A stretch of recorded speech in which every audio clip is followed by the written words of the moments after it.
Okay, so strap in, everyone, because today we're diving into some pretty heavy stuff.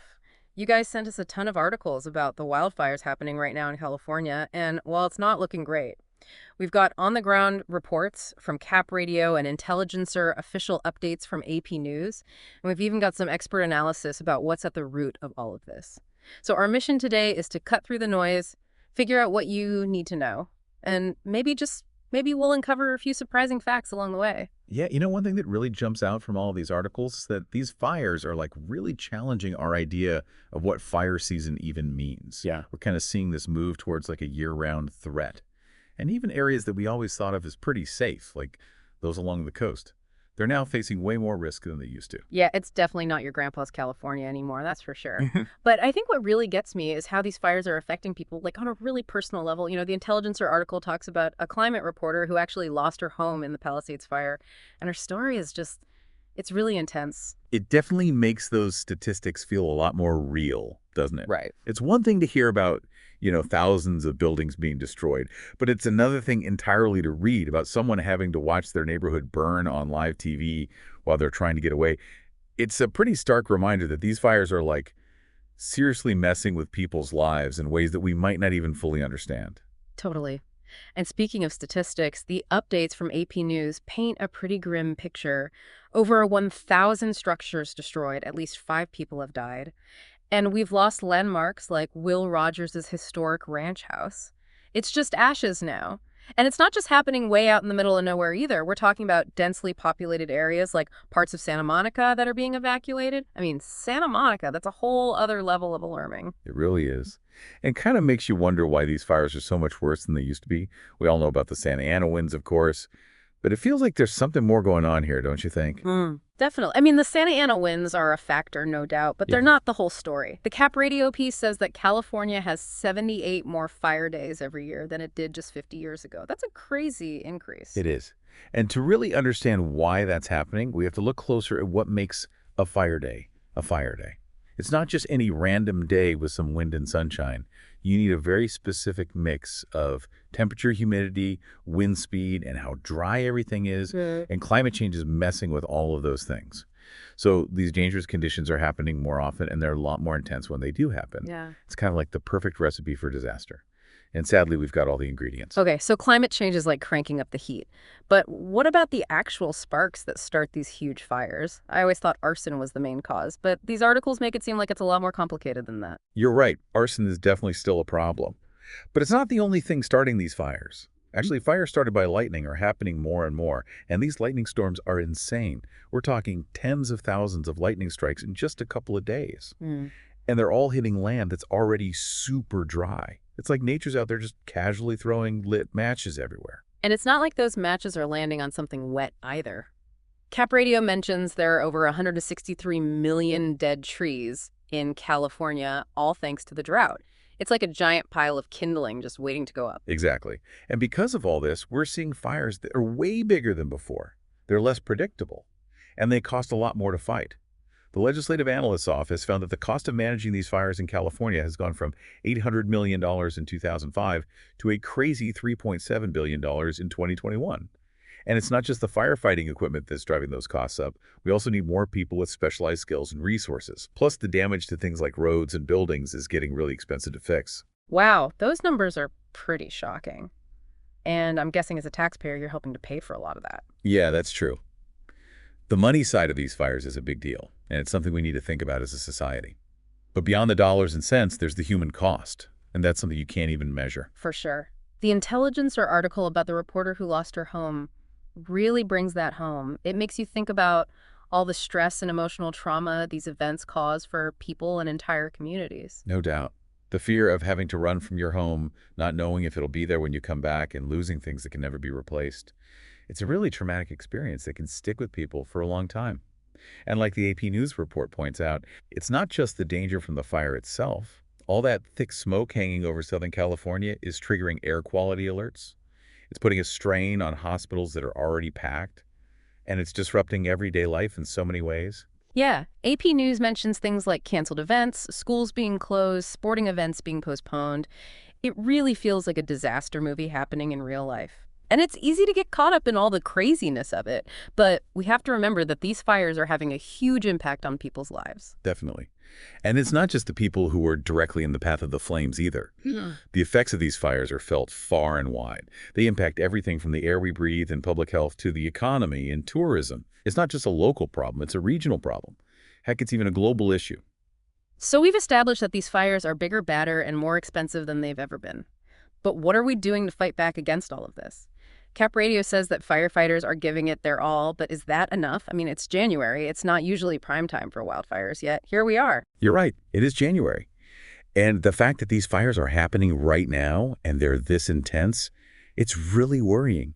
The firefighters are doing an amazing job and they're getting help from other states, but it's a tough battle. And while it's good to know that there are people out there risking their lives to protect us, it also shows just how big of a problem this is. This isn't something we can just fight with brute force. We need to be smarter about it, more strategic. Hey. And we need to start doing things to prevent these fires before they even start. So what does that look like? What are some of the solutions that people are talking about for the long term? Well, the Cap Radio article talks about the need to adapt to this new reality, to use controlled burns to manage all the plants and stuff that can fuel these fires. This is something native Californians have known about and done for centuries, and it's a strategy that more and more experts are talking about. You mentioned controlled burns before, but I've also heard people talking about how those burns could be bad for air quality. How do we make sure we're doing what's best for people's health while also trying to prevent these huge fires? That's a good question, and it's a tough one to answer. Controlled burns do create smoke, but they're usually done in very specific ways, and the benefits of preventing wildfires can be really big.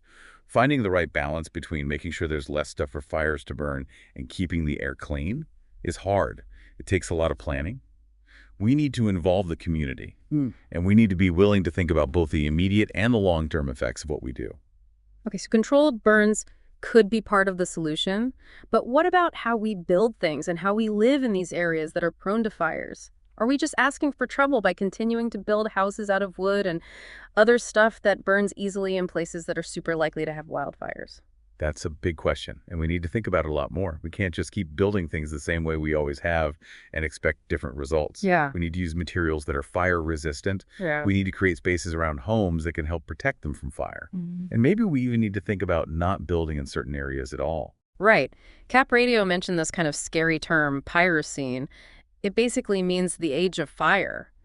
Is this just happening in California, or is it a global thing? Sadly, it's not just California. Climate change is making things hotter and drier all over the world. And that's leading to more wildfires in places like Australia, the Mediterranean, and even the Arctic. We're all in this together, and we need to start learning from each other. So California, with all its history of innovation and its, let's say, front row seat to this crisis, it's got a lot to teach the rest of the world. Definitely. And by sharing what we know and learning from what others are doing, hopefully we can start to make some real progress in this fight against fire. Well, we've covered a lot of ground already, but there's still more to talk about from these articles. I'm especially interested in learning more about how these fires are impacting air quality and people's health. AP News mentioned it a little bit, but I want to dig deeper into that. For sure, that's a really important part of all of this, and it's something that often gets ignored.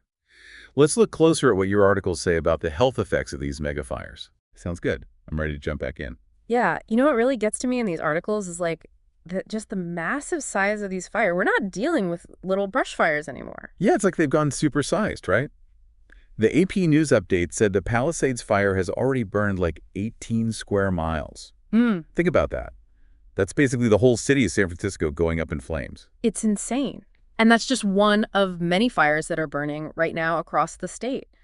The Eaton fire that's north of Pasadena has already burned about 16.5 square miles, and they think it could end up being the biggest wildfire we've seen in California during January in like over 40 years. That's scary, Yeah. especially since it's only January. Makes you wonder what the rest of 2025 is going to be like if this is how we're starting. It really does make you think if this is just the new normal climate change.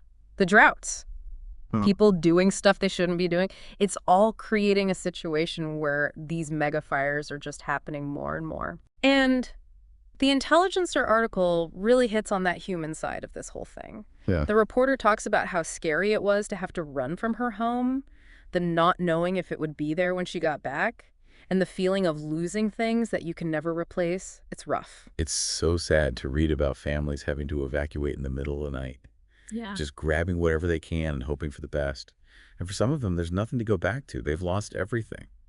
The AP News updates said something like 100,000 people have been told to evacuate so far. Can you imagine trying to organize shelter, food, and medical care for that many people? It's a massive job, and it's only going to get harder as these fires happen more often and get worse.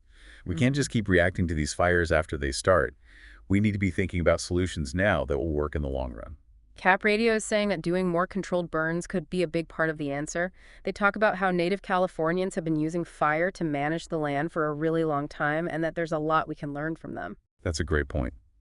Controlled burns help get rid of all the stuff that can fuel these fires, which means that if a fire does start, it won't be as bad. It's not perfect, but it's something we can use to help. But it seems like it's got to be more than just managing the land itself, right? What about the stuff we build on it? The Cap Radio article also talks about how we need to start using building materials that don't burn as easily, and that maybe we should think twice about building in places that are really likely to have wildfires. You're absolutely right. Keep building homes out of wood and other things that burn easily in places that are known for wildfires is kind of like building a house out of straw and putting it right in the path of a wolf. We need to be smarter about where and how we build things. What about these defensible spaces I keep hearing about? What are those? Basically, creating a defensible space means you're managing the plants and trees around your property. You're trying to reduce the amount of stuff a fire could burn and make it harder for a fire to reach your house. It's like building a little barrier that can slow down or even stop a wildfire from getting to your home. So it's not just about what your house is made of. It's about what's going on right around it, too. Exactly. Every little bit helps when you're dealing with something as powerful as a wildfire. All right, so we've been talking about how to deal with this new reality of living with more fires. But what about getting to the root of the problem? It seems pretty clear that climate change is a big part of this. No question about it. Climate change is making all the things that cause wildfires worse. It's making things hotter, it's drying out plants, and it's causing more extreme weather. Yeah. All of that makes fires more likely to happen. And Cap Radio talked about how California is seeing more of those fire days than ever before. Those are the days when everything is just right for a fire to start and spread like crazy. Right, and remember, those sparks that start the fires can come from a bunch of different places. Arson is a factor, but the articles also talk about how more fires are being started by lightning and by power lines that fall down. Speaking of power lines, it was pretty shocking to read that a report from 2022 found that power companies aren't doing enough to prevent fires that are started by their equipment. That's a big problem, especially because these fires are often made worse by strong winds. When the wind knocks down power lines, it can create sparks that start fires in dry grass and trees. It's a dangerous combination. So it's like this mix of things that are happening naturally, like the wind and dry conditions, and things that are caused by people, like old power lines and building in places that are likely to have fires. Exactly. It's this complicated mix of things that's creating the perfect conditions for all this fire activity. And it's not just happening in California. It's a worldwide issue. So what are other countries doing about this growing wildfire problem? Is California leading the way in figuring out how to prevent and manage these fires, or are there things we can learn from other places? That's a really interesting question, and it's something we could definitely spend more time talking about. But before we do that, let's finish going over what your sources have to say about the situation in California. Sounds good to me. I'm really curious to learn more about what these fires are doing to air quality and how that affects people's health. AP News mentioned it a little, but I want to really dig into that. For sure. That's a big part of this crisis, and it's something that doesn't get enough attention. Let's take a closer look at what your articles say about the health effects of these megafires. All right, let's do it. So let's talk about the health stuff. AP News said that hospitals are getting super crowded because so many people are having problems from breathing in all the smoke. The assistant medical director for the LA County Fire Department even said it could turn into a real crisis. Yeah, it's like a chain reaction, you know? You've got all these people running from their homes, and a lot of them already have health problems that are made worse by all the stress and smoke. Then you've got the firefighters and first responders who are right there in the thick of it, putting their own health on the line to fight these fires. It's a lot to deal with. It's not just about being caught in the fire itself, is it? All this smoke hanging around from these megafires is creating a whole other set of problems that could affect tons of people. Exactly. The South Coast Air Quality Management District has put out these smoke and dust advisories for something like 17 million people in Southern California. And they're saying it could last until like Thursday night. That's a huge chunk of the population, breathing in unhealthy air for days. And I bet people with breathing problems like asthma are having a really hard time. Oh, definitely. The tiny particles in wildfire smoke are so small, they can go deep into your lungs and even get into your blood. That can trigger asthma attacks, make COPD worse, and even cause heart attacks and strokes. That's pretty scary. Is there any research on the long-term effects of being exposed to wildfire smoke? Like what happens years down the road? Yeah, there's more and more research coming out that shows that being around wildfire smoke for a long time can be really bad for you. Studies have linked it to breathing problems, heart problems, problems with thinking and memory, and even some types of cancer. So even if you get away from the fire itself, you're still facing health risks later on. It's not a good situation. It's not.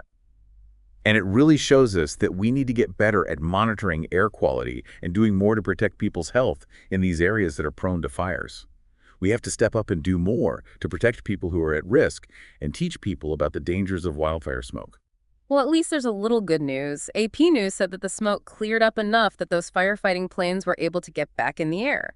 They started dropping water and fire retardant again Wednesday morning around 7. Every little bit helps. But even with everything we're throwing at these fires, it's obvious that we need to completely change how we think about preventing and managing wildfires. We can't just keep reacting to these disasters after they happen. We need to get ahead of them and come up with a plan to reduce the risks. Cap Radio talked about adapting to the pyrocene, the age of fire. You said earlier that this isn't just happening in California, it's a worldwide problem. Are there other countries that are dealing with this well that we can learn from? Australia's a good example. They've been having worse and worse wildfires for years, and they've put a lot of effort into things like early warning systems, teaching people about fire safety and doing those controlled burns. They've also realized that it's important to include indigenous knowledge and practices in how they manage fires. So it sounds like countries around the world are talking to each other and trying to figure out the best way to deal with this whole fire situation. Exactly. And California, with all the new ideas it's always coming up with, and it's, front row seat to this whole thing, it has a lot to offer that global conversation. Well, I think we've done a pretty good job breaking down these articles and getting some really good information out of them. We've talked about the crisis that's happening right now, what it all means for the future, the impact on people, the things that are causing it, and we've even talked about some possible solutions. And hopefully this deep dive has given you a much better understanding of just how complex this wildfire situation is in California.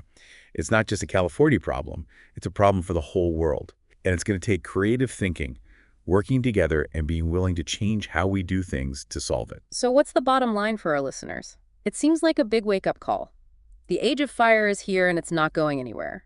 We can't control the wind or the rain, but we can make choices that are better for the environment. We can get our communities ready, and maybe we can even change how we think about fire itself. Instead of being afraid of fire, maybe we could learn to respect it, understand what it does in nature, and work with it instead of against it. It's a tough problem, but it's one that we need to deal with right now, and we need to work hard to find solutions that will last. Definitely a lot to think about. Thanks for joining us for this fiery deep dive.